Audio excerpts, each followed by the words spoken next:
Hello friends, welcome to Bhanu Saraswati அடசல்.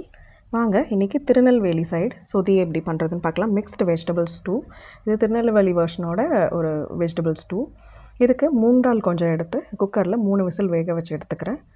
முருங்கைக்காய், carrot, beans, potato கொஞ்சம், பச்சை பட்டாணி இதெல்லாம் பொடியாக நறுக்கி வச்சுக்கலாம். கொஞ்சம் பெரிய வெங்காயம் எடுத்துக்கலாம். இப்போ பருப்பு நல்லா வேக வச்சு எடுத்தாச்சு. கொஞ்சம் இஞ்சி, கொஞ்சம் எலுமிச்சைப்பழம் எடுத்துருக்கிறேன்.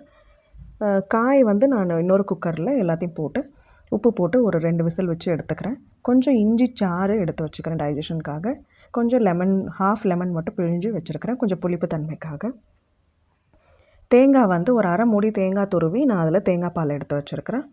இப்போது காய்கள்லாம் நல்லா வெந்து வந்திருக்கு. 2 விசில் விட்டதும் அந்த தண்ணியோடவே சேர்த்து நம்ம வந்து கலந்துக்க போகிறோம். இப்போ ஒரு கடாயில் 2 டேபிள் ஸ்பூன் எண்ணெய் ஊற்றிட்டு கொஞ்சம் சின்ன வெங்காயம் வந்து நம்ம வந்து வதக்கிட்டு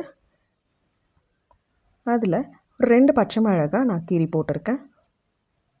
இது வந்து ஒரு மைல்டான ஸ்டூ தான். ஸோ அதனால் நம்மளுக்கு வந்து ஒரு 2 பச்சை மிளகாய் இல்லைனா 3 பச்சை மிளகாய் போட்டாலே போதும்.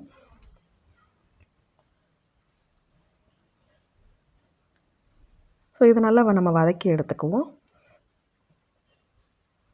இது வதங்கினதும் நம்ம வெந்த காய்கறிகளெல்லாம் போட்டு இதில் கலந்து விட்டுக்கலாம்.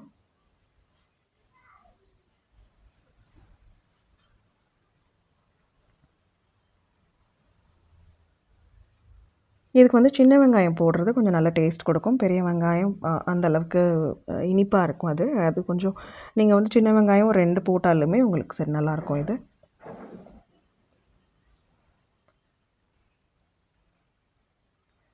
இது நல்லா வதக்கி எடுத்ததும் நம்ம வந்து அந்த வேக வச்சுருக்கிற காய்கறிகளை அந்த தண்ணியோடு சேர்த்து நம்ம இதில் கலந்துக்கலாம்.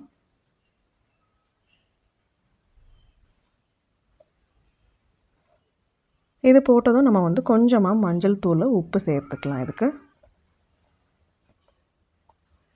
அதோட நம்ம வந்து வேக வச்சுருக்கிற பாசிப்பருப்பு இருக்கு இல்லைங்களா, எல்லோ மூங் தால் இருக்கு இல்லையா, அதை வந்து அதையும் சேர்த்து இதோட கலந்து விட்டு ஒரு கொதி நல்லா விட்டுக்கலாம். இதுக்கு நம்ம மிளகாத்தூள் அந்த மாதிரியெல்லாம் எந்த காரமும் போட தேவையில்லை. இதுக்கு வெறும் மஞ்சத்தூள், பச்சை மிளகாய் மட்டும் கீறி போட்டாலே போதும். இப்போது நம்ம வந்து வேக வச்சுருக்கிற அந்த பருப்பு இருக்கு இல்லையா, அதையும் நம்ம போட்டு இதில் நல்லா கொதிய விடலாம்.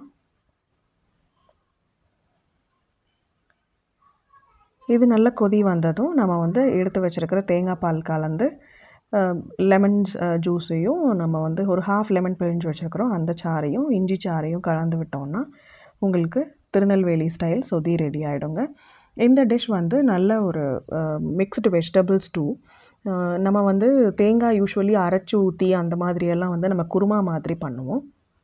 இது வந்து நம்மளுக்கு கொஞ்சம் ஆப்பம் இடியாப்பமுக்கு தொட்டு சாப்பிட்ற அளவுக்கு நம்மளுக்கு லிக்விடாக வேணும்னாலும் அந்த மாதிரி வச்சுக்கலாம். நான் இன்றைக்கி எனக்கு கொஞ்சம் லிக்விடாக இருக்கிற மாதிரி தான் வச்சுருக்கிறேன். உங்களுக்கு கெட்டியாக வேணும்னா நீங்கள் கொஞ்சமாக வந்து கடலை மாவு கூட வந்து இதில் கரைச்சி ஊற்றிக்கலாம். கடலை மாவு கரைச்சி ஊற்றி ஜஸ்ட் ஒரு கொதி விட்டிங்கன்னா சரியாக இருக்கும். நான் இப்போ தேங்காய் பால் அரைச்சி ஃபஸ்ட்டு தேங்காய் பால், 2வது தேங்காய் பால் 2யுமே சேர்த்து கலந்து நான் இதில் ஊற்றிருக்கிறேன். எனக்கு இந்த கன்சிஸ்டன்சியில் வேணும் அப்படின்றனால நான் இந்த அளவுக்கு வச்சுருக்கிறேன். இப்போது நம்ம வந்து அரைச்சி ஃபில்ட்ரு பண்ணி வச்சுருக்கிற இஞ்சி சாறை இதில் சேர்த்துக்கலாம். அதே போல் நம்ம ஹாஃப் லெமன் பிழிஞ்சு கொட்டை எடுத்துகிட்டு வச்சுருக்கிறோம், அதையும் வந்து இதில் சேர்த்துக்கலாம். இது ஒரு மைல்டாக ஒரு பபிள் வர வரைக்கும் வந்து நம்ம வந்து கொதி வச்சுட்டு நம்ம அதுக்கப்புறம் அடுப்பு ஆஃப் பண்ணிவிட்டு இடியாப்பமோ ஆப்பத்துக்கோ தொட்டு சாப்பிட்டோன்னா இது அவ்வளோ நல்லாயிருக்கும். கொஞ்சம் கெட்டியாக வச்சிங்கனாலுமே உங்களுக்கு அது வந்து திருநெல்வேலி சொதி குழம்புன்ற மாதிரி சொல்லுவாங்க. நம்ம அதை வந்து சாதத்துக்கும் பிசைஞ்சு சாப்பிட்லாம். செஞ்சு பார்த்துட்டு எப்படி இருக்குன்னு கமெண்ட்ஸில் சொல்லுங்கள். தேங்க்யூ.